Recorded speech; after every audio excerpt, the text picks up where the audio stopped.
Here I am to worship, here I am to bow down, here I am to say that you're my God. You're altogether lovely, altogether worthy. 할렐루야. 오늘도 우리에게 새로운 하루가 주어졌습니다. 주님께서 주신 새로운 하루, 다시 주님께 온전하게 내어드리는 하루가 될 수 있기를 소망합니다. 우리 함께 찬양하며 아침을 여옵시다.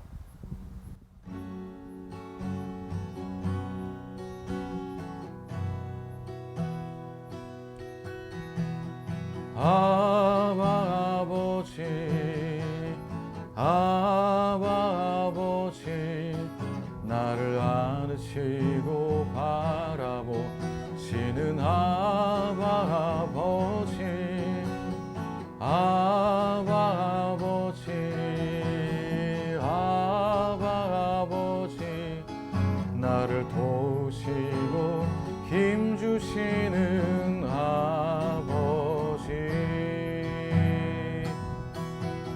주는 내 마음을 고치시고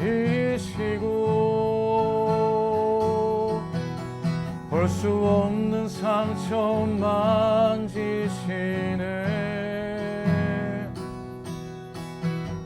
나를 아시고 나를 이해하시네. 내 영혼 새롭게 세우시네. 다시 한번 아바 아버지, 아바 아버지, 아바 아버지, 나를 안으시고 바라보시는 아바 아버지, 아바 아버지, 아바 아버지, 나를 도우시고 힘주시는 아버지, 주는 내 마음을 고치시고 볼 수 없는 상처 만지시네.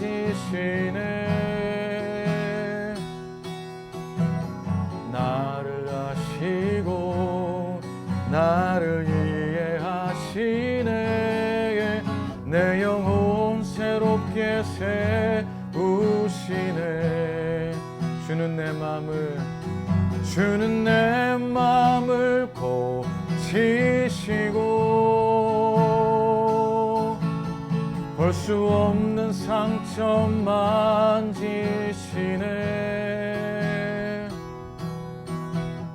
나를 아시고 나를 이해하시네.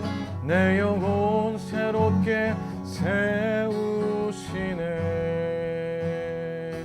나를 아시고 나를 아시고 나를 이해하시네. 내 영혼 새롭게 세우시네.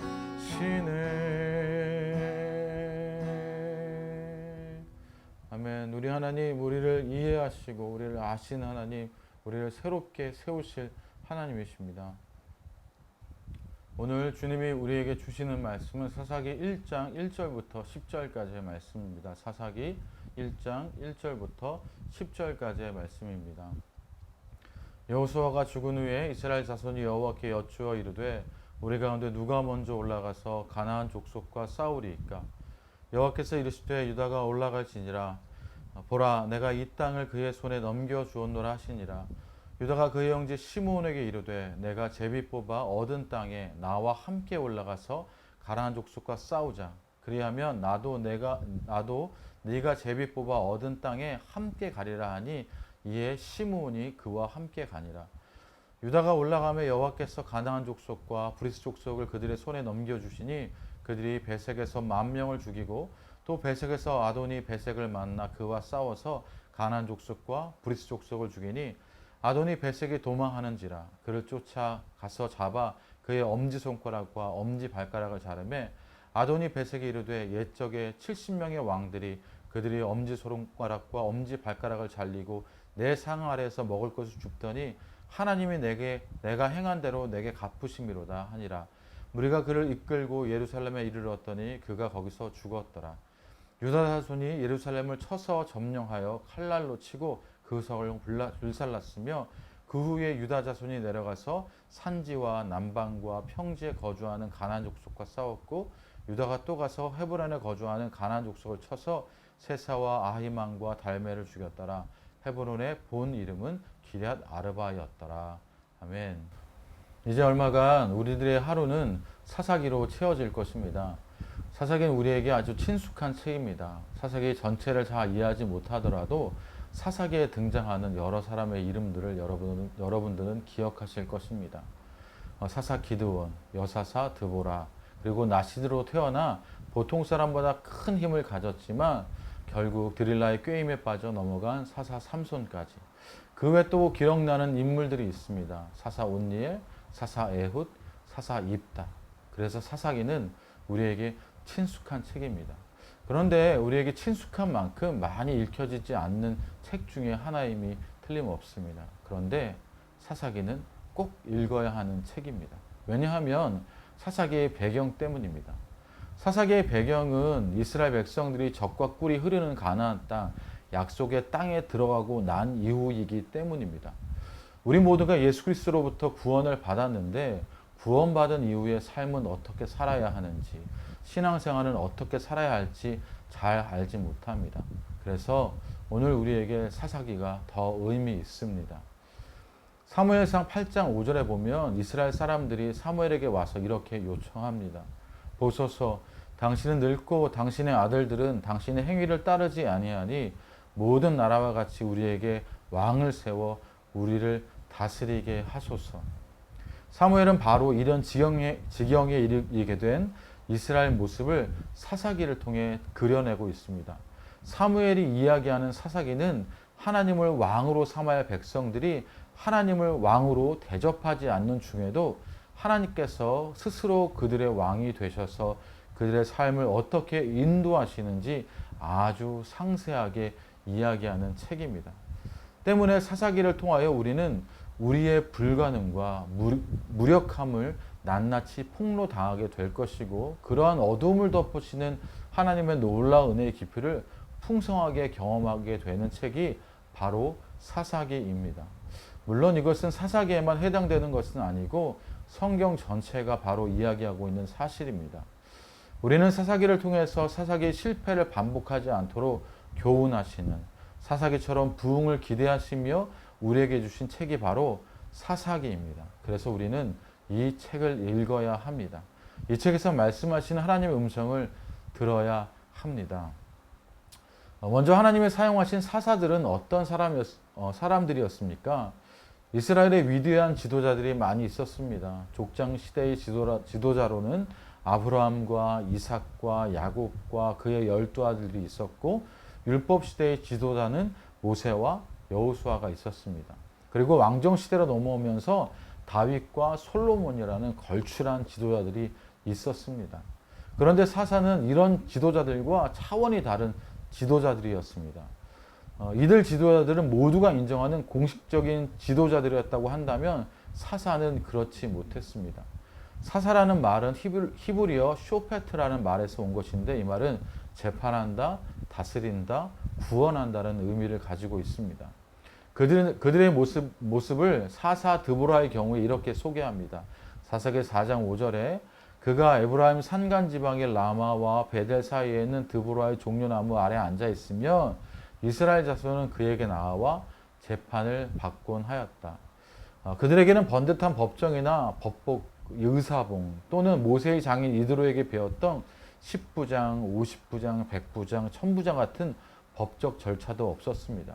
그들에게는 위험을 찾아볼 수 없었습니다. 그러나 그들에게 외형적인 권위나 힘이 있었던 것은 아니었지만 왕이나 장군들처럼 공식적인 지도자가 아니었지만 하나님의 말씀을 가지고 이스라엘 백성들을 상담해 주던 서민, 평민, 아주 평범한 지도자들이었습니다. 그들은 평상시에는 재판을 하고 백성들을 정치적으로 다스렸고 위기가 닥치면 성령의 능력으로 이스라엘을 위기에서 건져내는 일을 감당하였습니다. 더욱이 사사들 가운데는 장애인도 있었고 여성들도 있었고 사생아도 있었습니다. 그러나 그들은 오직 말씀과 성령의 능력으로 원수를 물리치고 이스라엘을 구원해 내었습니다. 이것이 바로 오늘 우리가 사사기를 읽어야 하는 또 다른 이유입니다. 이스라엘 백성들이 어려울 때마다 사사라는 사람들이 등장해서 이스라엘 백성들을 위기에서 건졌습니다. 이들은 우리식으로 말하면 교회의 지도자들, 리더들, 평신도 지도자들이었습니다. 교회의 장로이고 권사이고 집사이고 정원직이고 여러 가지 직책들을, 여러 가지 사역들을 감당하는 바로 여러분들입니다. 이런 리더들이 평소에는 하나님의 말씀을 가지고 사람들을 가르치고 상담하다가 이스라엘이 위기에 처하게 되면 성령께서 그들을 일으키셔서 군사적인 지도자로 변하게 하시고 이스라엘 백성들을 이끄셔서 적을 쳐부수고 이스라엘을 위기에서 건져냈던 것입니다. 그래서 오늘 하루를 여는 아침에 이렇게 고백하고 싶습니다. 주님, 저는 사사입니다. 주님, 제가 사사입니다. 하나님께서 기드온을 사용하셨다고 한다면 저희도 사용하실 수 있습니다. 하나님께서 드보라를 사용하셨다면 우리 자매님들, 우리 권사님들, 우리 집사님들도 사용하실 수 있습니다. 왼손잡이 장애인 예웃을 사용하셨다면 장애를 가지고 있다 할지라도 그것이 문제되지 않습니다. 하나님께서 기생의 아들 입다를 사용하셨다면 자신의 출신 때문에 비관하거나 낙심하지 않아도 되고 누구든지 하나님이 사용하시는 사사가 될 수 있습니다. 여러분 부끄럽지만 저를 좀 따라해 주시겠어요? 주님, 제가 사사입니다. 주님이 사용하시는 사사가 되고 싶습니다. 이 땅에 주님의 뜻을 드러내고 이 땅에 주님으로 말미암는 부흥의 역사를 쓰고 싶습니다. 주님, 저를 사용해 주십시오. 주님, 제가 사사입니다. 자, 본격적으로 오늘의 말씀을 나누어 보겠습니다. 오늘 본문 1절, 3절을 함께 보면 이렇습니다. 여호수아가 죽은 후에 이스라엘 자손이 여호와께 여쭈어 이르되 우리 가운데 누가 먼저 올라가서 가나안 족속과 싸우리이까? 여호와께서 이르시되 유다가 올라갈지니라. 보라, 내가 이 땅을 그의 손에 넘겨주오노라 하시니라. 유다가 그의 형제 시몬에게 이르되 내가 제비 뽑아 얻은 땅에 나와 함께 올라가서 가나안 족속과 싸우자. 그리하면 나도 네가 제비 뽑아 얻은 땅에 함께 가리라 하니 이에 시몬이 그와 함께 가니라. 오늘 본문은 사사기의 서론 부분의 일부입니다. 오늘 말씀을 잘 읽어보시면 누가 주님이 쓰시는 사사가 될 수 있는가를 잘 알 수 있습니다. 본문은 사사기의 위치가 어느 시간에 놓쳐 있는지를 알게 해줍니다. 사사기는 이스라엘을 이끌었던 두 명의 지도자 모세와 여호수아가 죽고 난 뒤의 사건입니다.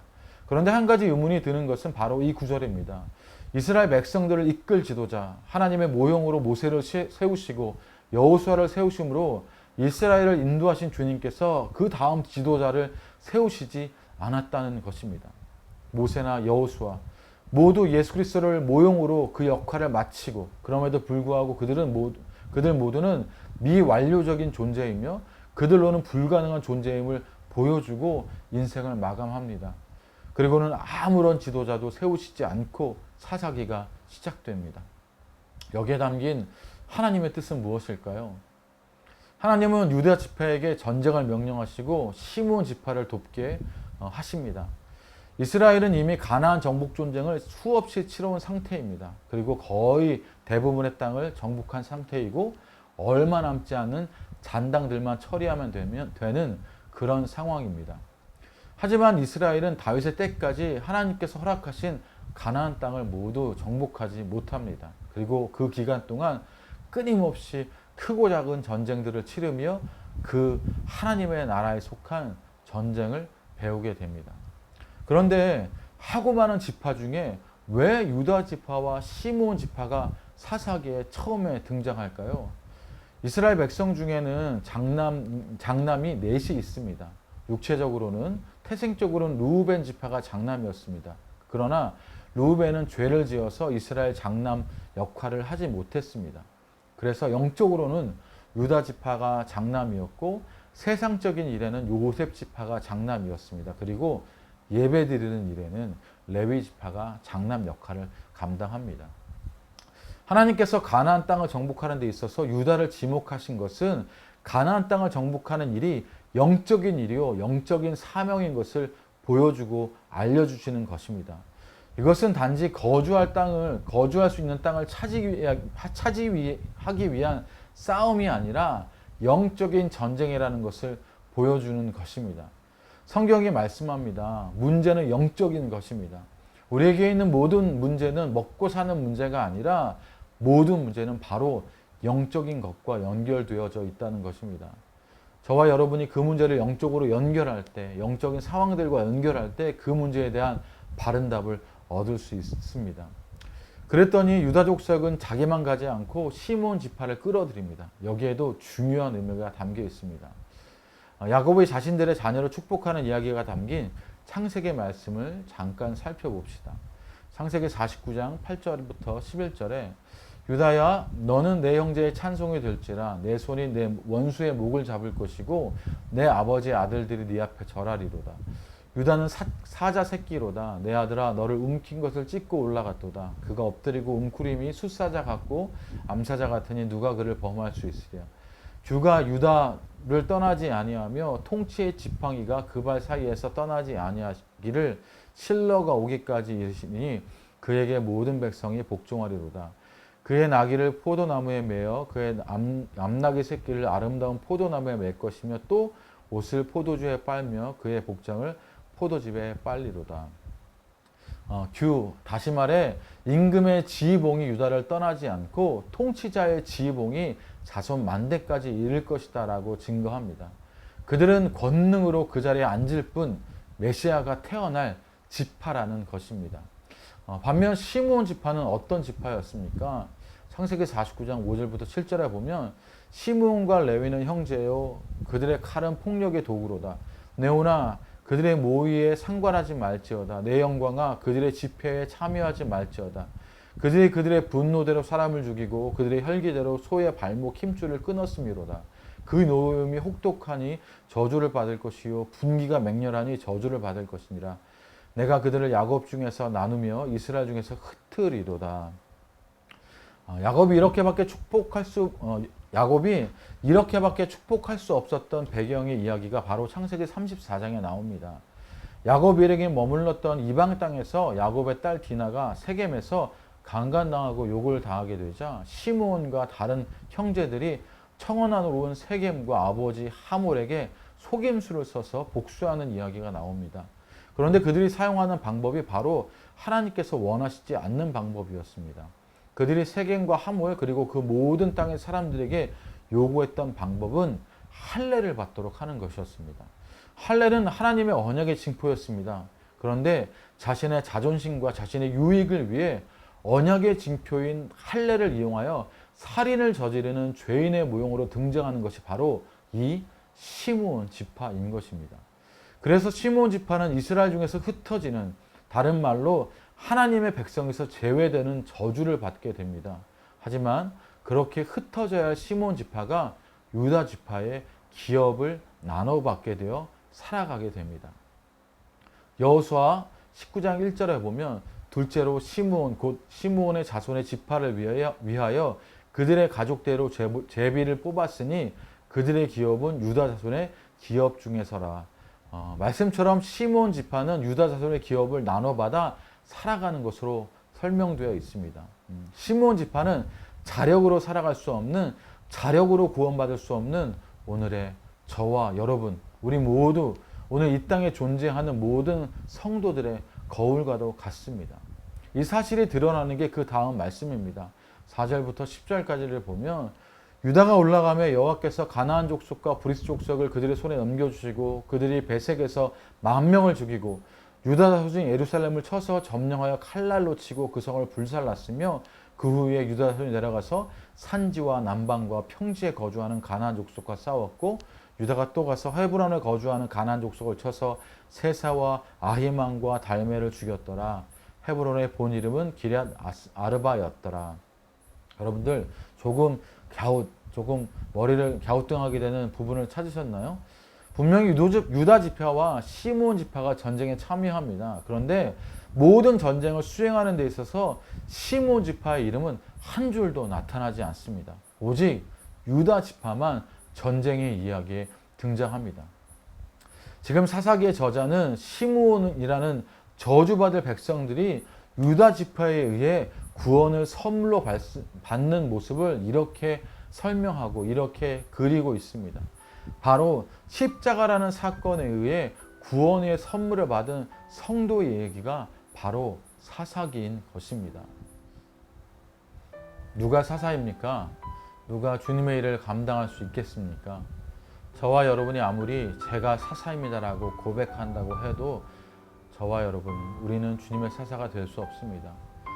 주님의 사사는 자신의 능력, 자신의 지혜, 자신의 방법을 통해 주님의 일을 하는 사람들이 아닙니다. 주님의 사사는 오직 십자가의 은혜만을 사모하는 사람, 그 은혜를 목말라 하는 사람, 그 은혜로만 사는 사람이 바로 주님의 사사입니다. 네, 우리 그렇게 기도합시다. 주님, 제가 사사입니다. 주님, 제가 그런 사사가 될 수 있기를 원합니다. 내 힘을 의지하지 않고 오직 주님의 은혜만을 구하고 그것을 목말라 하고 그 은혜만으로 사는 사람이 주님, 내가 될 수 있기를 원합니다. 그리하여 주님의 일에 하나님의 놀라운 나라의 부흥에 사용되는 사사와 같은 이가 바로 내가 될 수 있기를 원합니다. 그렇게 함께 기도하며 나아갑시다. 더 한 가지 기도를 부탁드리는 것은 여러분들 푸른나무 교회 모든 교육자들과 또한 모든 리더십들을 위해서 기도해 주십시오. 저들이 정말로 주님께서 원하시는 그러한 사사와 같은 이들이 될 수 있게 해달라고 함께 기도해 주시길 부탁드립니다. 이 시간 우리 함께 기도하며 나아갑시다.